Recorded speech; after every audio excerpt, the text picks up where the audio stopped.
Hi, my name is David, and I have nobody in my life to talk about music to, and today I want to talk to myself about some reflection, a little thinking, It's about halfway through, actually a month over of the halfway point of 2018, and it got me thinking about some albums I've really liked this year, but more so it made me think about the albums last year. There was a lot of stuff that came out last year that was just good, that was great, and there's so much freaking music being released all the time.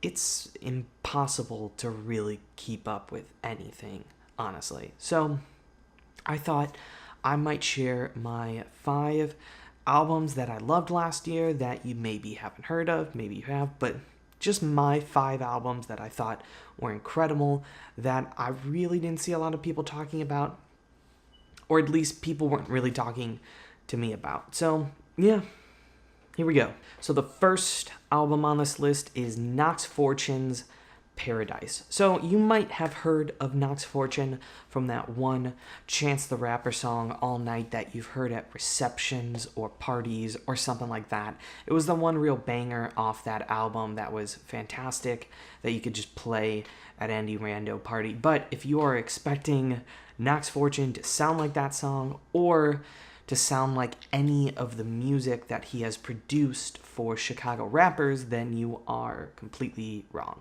That saying, he is a producer, and he makes on this album like this pop, beachy sound that is just incredible. I love it. It's a great summer album. Now, I fell in love with this album because it slowly started getting integrated to my day-to-day. I started listening to this album doing anything and quickly became the soundtrack for my life. That has something to do with just its fun, poppy, beachy sound, but also, it's his quirkiness and these like indie influences that he's kind of bringing into his music that you see a lot of producers doing. But like, for example, I would just wake up and instantly start listening to the song 24 Hours. I have no idea why that became my wake-up song. The pace of the song just made it sound like a montage for me of getting started for your day, and the bicycle chimes and the groovy bass line was just like a great way to start. Help Myself ended up just being the song that for some reason, every time I put it on shuffle, would turn on when I was in the shower and listening to music then. And Keep You Close was probably the most underrated love song that came out last year. It's this gorgeous piano melody and this very simple lyric that kind of goes throughout the entire song, and the way he morphs and recomposes that is just gorgeous. This album just ended up becoming a part of my routine, and that's why I loved it so much. But yes, that was Knox Fortune's Paradise. Just go check it out. Just go check it out. So the second album I want to talk about is Ethel's Everything Is Forgotten. This is probably one of the bigger bands on this list. They were one of the mainstays of 4AD last year, and they are an Australian art rock outfit, and they blew me away because they did something not a lot of artists can do, and this album was cool. And what I mean by that is it embodied like just this coolness factor that not a lot of artists do very well, because it's such a fine line between being cool and being overrated and just seeming like corny or cliche.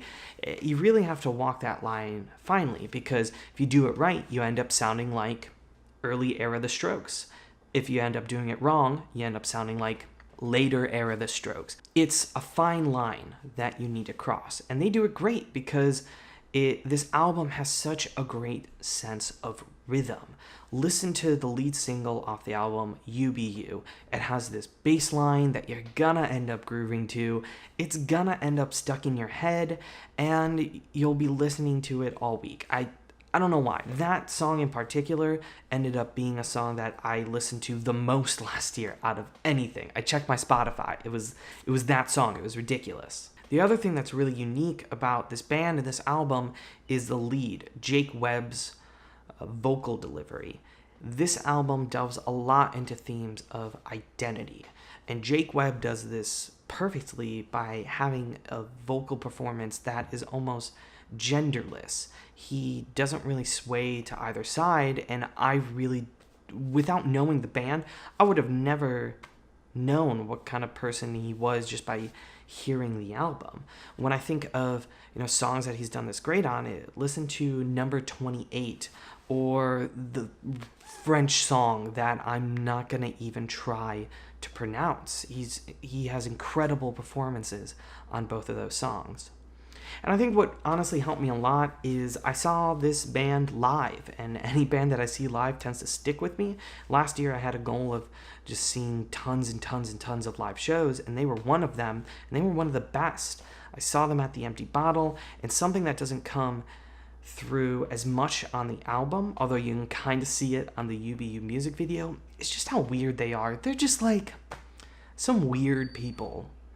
So yeah, if you like weirdos, if you like weird pop with dark influences, an incredible voice, just check out this band. I loved them. Alright, I realized I didn't change it. I forgot to go change the album from Methyl Ethel. I'm not going to go back though. So the third album on this list is Trevor Sesner's Andy Warhol's Dream. And I'm just going to get this out. This is a terrible cover for an album. I showed someone this cover and they did not like it. They did not want to listen to this album. And that's a shame.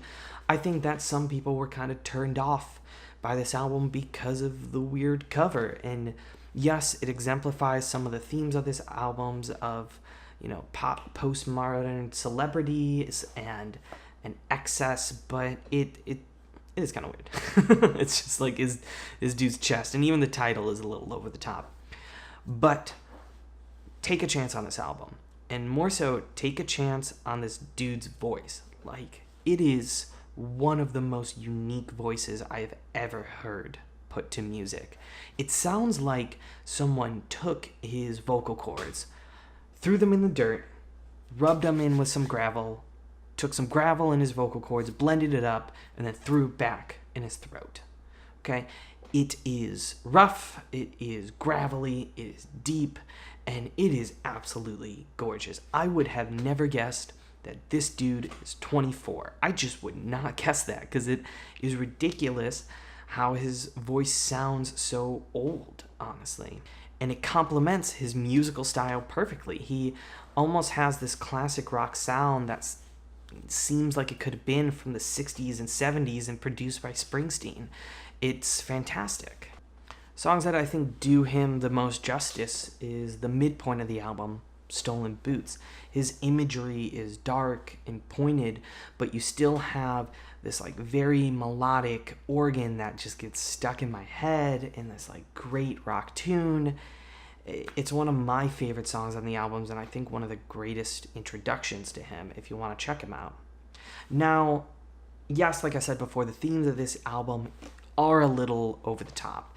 You can tell this with themes like Everyone in Hollywood is Plastic or The Money Gets Bigger, but I encourage you to just kind of push through those because, yes, he has very strong opinions, but man, he tells them in such gorgeous ways. And also, The Money Gets Bigger was the track that really got me addicted to him too, so I encourage you to check that out. Check out this album. It's a good one. It's a good one. It's a good one. So number 4 on this list is Beduine's self-titled album. I wasn't going to play a lot of favorites with this list, but this is like absolutely my favorite. I think at one point I was listening to this album on a weekly or daily basis. And that honestly just has to do with the peaceful sound of this album. The best way to describe it is wandering. Even the name Beduine comes from Arab nomads, and she herself, I feel super bad, not going to even try to pronounce her name. I'm just going to butcher it, but she moved like 1,000 times as a kid, and it really comes through in her music. And it's not that she sounds bitter about her past, but she seems to embrace the loneliness and the traveling aspects of her childhood. Songs that do this great are my favorite song on the album, Solitary Daughter. She sounds lonely but incredibly independent pronouncing that, I don't really need anyone. I'm fine by my own, and I'm good with that. And it helps that she has this very low alto voice that kind of puts you in a calming state to just travel with her on this album wherever the heck she goes. So I haven't really talked about, I guess, the genre. She's more so a singer-songwriter, but she embodies a lot of this like 60s to 70s folk and swooning country sounds, and it fits perfectly with her voice and just the wandering aspect of the album to bring some kind of epic thematic parts to the album where there really wouldn't be some, and it works great. This is one of those artists that really benefited from the fact that I got to see her live. She was the opener for much bigger bands than her, and it was just her on stage with a guitar and a candle, and she held everyone's attention better than any of the people that followed. And her personality in the album is her personality in real life. She was very chill and just very pleasant to talk to, and I guess it helps when you meet an artist and they're a good person too, that you end up liking their music more. But yeah, just go listen to this album on a long car ride, or just when you're home alone. There's something so independent about this album that draws you in and is just addictive. All right, last one on this list, probably the most energetic out of all of them, is SlØtface's Try Not to Freak Out. So this is a Norwegian pop-punk band that is famous for a whole lot of reasons. At least in Europe, they do a lot of political activism. They had to change their names for a lot of Google search reasons. And I love them because they give me a certain amount of nostalgia in their sound. So to back up a little bit, when I was listening to them, they reminded me a lot of this early Paramore sound, and I was listening to Paramore's newest record right around the time this album came out, and it got me thinking about like all these bands that came out during that time that just did not age well. Paramore got through, but they just did not age well. And I mean, maybe this is just me being nostalgic about that time and me living through it, but there was something more energetic about the music, and I loved it. And listening to this album and this artist, it makes me feel like that time again. There's so much energy in their music, it's addicting. A lot of that has to do with the lead, Haley Shea, honestly reminding me a lot of early era Hayley Williams. And I think what I love most about her is her tongue-in-cheek, sarcastic voice, as well as the fact that you can really tell that she is a huge music nerd. She drops constant callbacks to Bowie, Beyonce, Patti Smith, and if you check out the inner part of the gatefold of the LP, you'll just see it's just littered with little musical references to older and newer bands alike. You could just tell that these people are music nerds and they're obsessed with music and their craft, and it comes through in a lot of their music. And most of all, it's just the energy of this album is addicting and never takes time to really slow down. You can easily power through it. It's just got these great hard melodic guitar riffs, along with Haley just like blasting out these like feminist themes and bombastic, I don't know. It's just full of a lot of fun and energy, and I would just recommend you check it out because of that. It was one of my quickest listens of last year that I fell in love with, and I really thought this band was going to get huge in the United States. It may take a little bit. I think they maybe need another album cycle or need to tour underneath someone a little bigger than them, but I'm just kind of waiting for them to break out. I didn't really talk about specific songs that I loved, but songs like Pitted, Try, and what was that song? Nancy Drew. All fantastic. Check them out. They are incredible. All right, so those were just 5 albums that I loved from last year. Tried to put a little bit of variety in there, but let me know what you think of these albums. have you heard of them before? Have you given them a listen? What do you think? And maybe just, what kind of music were you listening to last year that just nobody is talking about, that you feel like everyone should know? What are those albums? But yeah, just kind of wanted to talk about this. Let me know if you even like this type of format. I'm asking a lot of people in the ether questions. Maybe just tell me what music you like from 2017. I think that's good. I'm going to try this format out a little bit more. I am including a lot of videos of the vinyl because I own all of them. Might do some more videos on that if you're interested. But yeah, that's really it.